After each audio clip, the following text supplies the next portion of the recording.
వెంకటాద్రి సమం స్థానం బ్రహ్మాండే నాస్తి కించన వెంకటేశ సమోదేవో నభూతో నా భవిష్యతి. విశ్వంలోనే వెంకటేశ్వర స్వామి లాంటి దేవుడు, విశ్వంలోనే తిరుమల లాంటి ప్రదేశం ఎక్కడా ఉండదని స్వామివారిని నమ్ముకునే భక్తుల యొక్క విశ్వాసం. దేశ విదేశాల నుంచి స్వామివారిని దర్శించుకోవడం కోసం బారులు తీరి క్యూలలో నిలబడుకొని స్వామివారిని దర్శించుకుంటూ ఉంటారు. అందులో ప్రత్యేకత స్వామివారి లడ్డు. ఎక్కడెక్కడికో వాళ్ళ బంధువులకు పంపించుకోవడం కోసం వారం రోజులైనా ఆ నాణ్యత తగ్గకుండా ఆ నెయ్యి వాసన కానీ ఆ చెమ్మ కానీ ఆ లడ్డులో అలాగే ఉండేది. కానీ గత ప్రభుత్వంలో మేము నోటీస్ చేసినప్పుడు క్వాలిటీ కానీ క్వాంటిటీ కానీ తగ్గిపోతూ ఉంది. అలాగే అన్నదాన సత్రంలో కూడా ఫుడ్ క్వాంటిటీ బాగాలేదు, క్వాలిటీ కూడా బాగాలేదు. ఎక్కడ స్టాల్స్లో బిడ్డలకు కానీ పాలు అందటం లేదు. ఈ సాంబార్ రైస్, పెరుగన్నం ఇలాంటి స్టాల్స్ పెట్టేవి, అవి కూడా లేవు అని మేము వాపోతూ ఉన్నా పట్టించుకోకుండా మా నోరు ఎక్కడికక్కడ నొక్కేసే ప్రయత్నం చేసిన టీటీడీ యాజమాన్యం, ఎస్పెషల్లీ వైవి సుబ్బారెడ్డి గారు కావచ్చు, కరుణాకర్ రెడ్డి గారు కావచ్చు, ధర్మారెడ్డి గారు కావచ్చు, నిన్న చూసాం మనం చాలా బలంగా స్టేట్మెంట్లు ఇచ్చారు. తిరుమలకు వచ్చి మేము ఒట్టు పెట్టడానికైనా రెడీ, మేమేం తప్పులు చేయలేదు అంటే, ఎవరైనా ఒక మర్డర్ చేసేసి కోర్టులో హాజరైన తర్వాత నేను ఒట్టు పెడుతున్నా, నేను మర్డర్ చేయలేదు అంటే వాడు నిర్దోషి కింద ప్రకటించి వదిలేయాలా? అదే మీరు నిబద్ధత కలిగి నిజాయితీ పరులైతే ఖచ్చితంగా మీరు ఎంక్వైరీ వేయండి.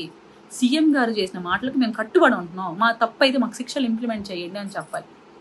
మార్నింగ్ నుంచి మేము ఇది వాపోతుంటే ఎవరు పట్టించుకోకుండా రాజకీయ కోణంలో తీసుకుపోతున్నారు అన్నారు. మళ్ళీ ఈ రిపోర్ట్ ఏమంటారండి? NDDB report, national dairy development report. దీంట్లో క్లియర్గా మెన్షన్ చేసి ఉన్నారు, స్వామివారి లడ్లకు రిప్లేస్ చేసిన ఆయిల్లో పామ్ ఆయిల్ అలాగే జంతువు కొవ్వు కూడా ఉంది. నాకు చెప్పడానికి కూడా చాలా బాధ అనిపిస్తుందండి. తిరుమల మన నమ్మకం, మేము ఇక్కడ ఉంటున్న వాళ్ళం, మాకు చాలా ఆవేదనగా ఉంది ఇలాంటి చూసినప్పుడు. గతంలో మేము చాలా విన్నామండి, అంటే స్వామివారి రూముల్లో అసాంఘిక కార్యక్రమాలు జరుగుతున్నాయి, డ్రగ్స్ అమ్ముతున్నారు, మందు సిగరెట్లు ఇట్లా కనపడుతున్నాయి, తాగి వస్తున్నారు.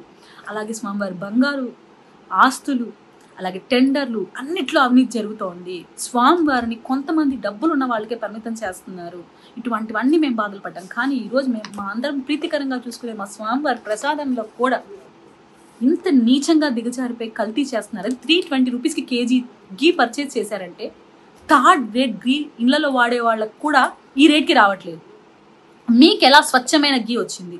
గత 50 ఏళ్లుగా ఉన్న కాంట్రాక్టర్స్ని మీరు ఎందుకు మార్చి మీకు నచ్చిన వాళ్ళకి టెండర్ పాడి కాంట్రాక్ట్ ఇచ్చారు? ఇటువంటివన్నీ మేము మార్నింగ్ నుంచి అడుగుతుంటే జవాబు చెప్పకుండా రాజకీయ కోణంలో చేశామని ఇప్పుడు దీనికి ఏం జవాబు చెప్తారు? నేను చంద్రబాబు నాయుడు గారిని కానీ మా సీఎం గారిని అలాగే డిప్యూటీ సీఎం గారిని ఒకటే రిక్వెస్ట్ చేస్తున్నాను, హైందవ ధర్మాన్ని పాటిస్తూ స్వామివారిని విశ్వసించే మా అందరికీ బాధగా ఉంది. లడ్డూలోనే ఇంత పెద్ద స్కామ్ చేసి ఇంత మోసం చేసిన వీళ్ళు ఇంకెన్ని మోసాలు చేసి ఉన్నారో దయచేసి ఏదైతే ఈ స్కామ్లో పాలు పంచుకున్న ప్రతి అధికారి పైన శిక్షలు పడాలి, సస్పెండ్ చేయాలి.